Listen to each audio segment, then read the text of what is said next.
Welcome to the Ostorlab tutorial on creating a ticket.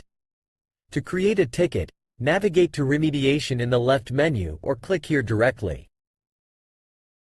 Next, click on the Create Ticket button. Here, you can add a title for your ticket. You also have the option to add details in the provided field, which supports Markdown format. To assign a priority to your ticket, click on the Settings icon. The current priority is set to 0.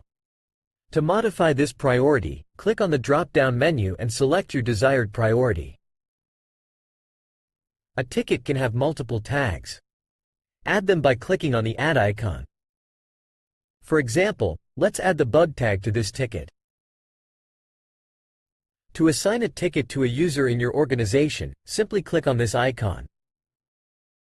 Type in the email. Then choose the specific user you want to assign the ticket to. Each ticket can have resolution dates. Click here if you want to set them. Choose the desired dates. Finally, click on the Save button at the top of the ticket. This guide covered the essential steps for creating a ticket.